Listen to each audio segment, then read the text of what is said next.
Hello there again. This video is associated with objective number 2 from our very first lesson, section 0.1, signed numbers and PEMDAS. We're going to focus on the PEMDAS and order of operations portion of this lesson in this video.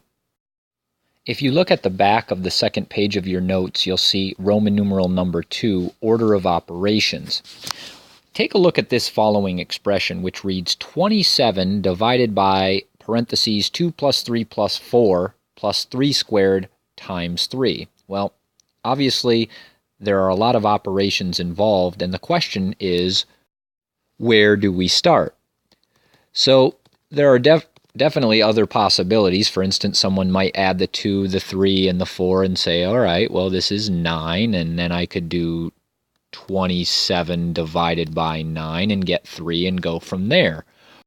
Whereas someone else might look at this and say, all right, well, 3 squared is 9, 9 times 3 is 27, and then go from there. Now, because there are so many possible starting points, if you will, there had to have been an agreement at some point on, all right, well, this is what we are going to do first when we're presented with a problem such as this one.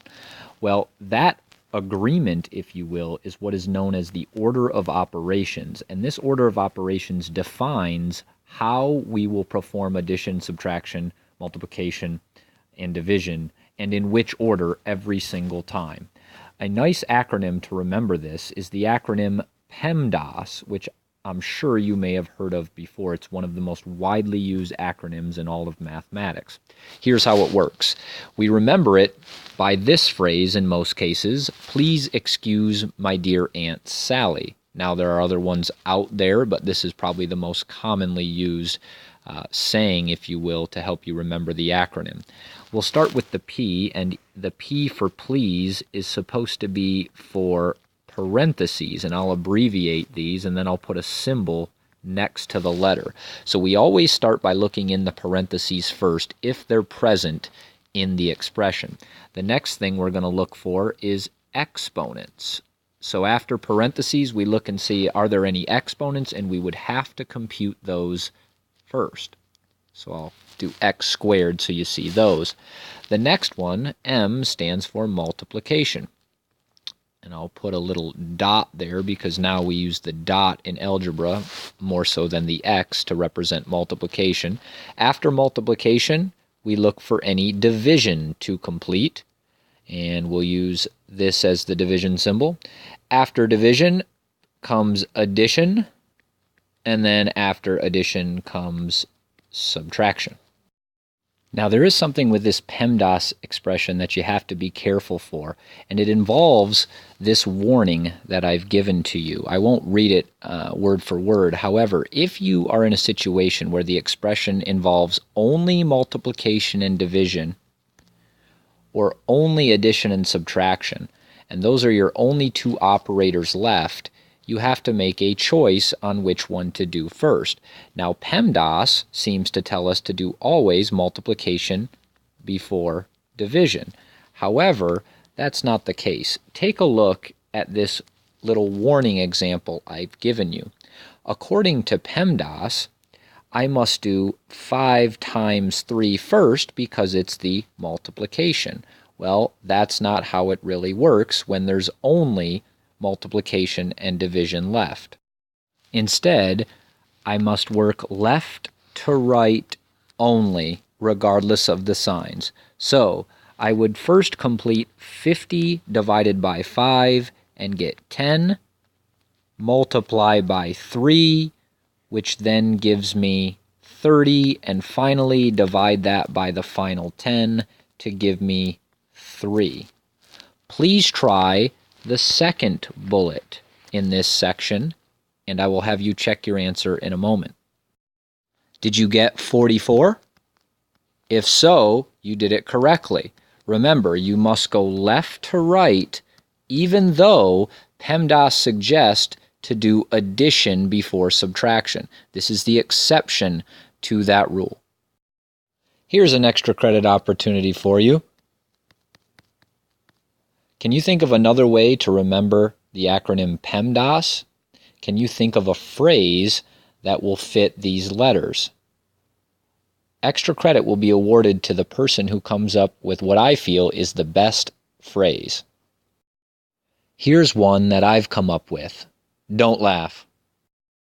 Poached eggs make delicious afternoon snacks. Let's see how creative you are and what you can come up with. Example 2, which corresponds with objective number 2 from this lesson, reads, simplify the expressions completely. Since all terms are numbers, your answer will be a single number. Once again, I will choose a few of these to show you, and then I expect that you would try the rest on your own and have them ready to be checked for tomorrow. Let's start in no particular order with letter D. Now, following PEMDAS, the first thing I should always look for is parentheses.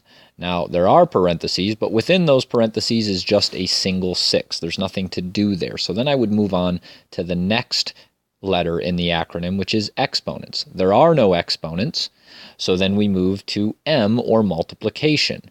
Now, I do see multiplication here, and that would be 5 times 6. So I'm going to do that first, and I get minus 30. So now the problem becomes 45 divided by 5 plus 7 minus 30. Now, going along with PEMDAS, the thing that comes up next would be the division. So I'm going to divide 45 by 5. I'm going to get 9. Now I have 9 plus 7 minus 30. Now at this stage, we have only addition and subtraction left. So regardless of what PEMDAS says, we must go left to right. So going left to right must mean that I do 9 plus 7, or 16, and get 16 minus 30. Now if I apply the same change rule for subtraction problems that we learned yesterday, I will have positive 16 plus a negative 30. There are more negatives than there are positives. My final answer, negative 14. Lastly, I'm sure you've taken a look at J, and it might be kind of freaking you out here. Don't be alarmed by all of the numbers in parentheses. We'll follow the simple PEMDAS order of operations, and this shouldn't be too bad at all. Now notice there are plenty of parentheses going on here. So when I have parentheses within parentheses, if you will, I have to find that first or smallest set. So I have two choices really, and they would be these sets of parentheses. Now I'm going to do the algebra inside these parentheses, still following the order of operations. The order of operations says parentheses, then exponents. Well, within these parentheses, I have exponents. So I can't just add 1, 2, and 3. I have to use the exponents on these numbers first. So this becomes 1 plus 4 plus 9 raised to the 0 power minus, and in this parentheses, I still have to follow the order of operations within it, multiplication first. This becomes negative 8 minus 3. And then, of course, plus 2 cubed on the outside. So I've went ahead here and simplified what you see in these three sets of parentheses, and I will go from there. Since we still have this set of parentheses here, we must still work inside it according to PEMDAS. So we are ignoring this divide by 2 for now. So inside these blue major parentheses that I've just noted, we have 14 to the 0. We have an exponent. So I'm going to use the exponent first. 14 to the 0, or anything to the 0 power, if you recall, is 1. So now we have parentheses 1 minus a negative 11. Notice no longer any parentheses. There was only one number inside those parentheses, so they weren't truly needed, plus 8 divide by 2. So again, still within the parentheses. Now I have a same change rule to apply because I have subtraction. So I must go left to right now because of the only subtraction and addition that are happening inside the parentheses. So I will do 1 plus a positive 11 for same change, plus 8 divide by 2. This gives me 20 divide by 2, and my final answer is 10. Well, this concludes video number 2. Please complete all exercises from example 2 that I have not shown you and have them ready to be checked for tomorrow. Good luck.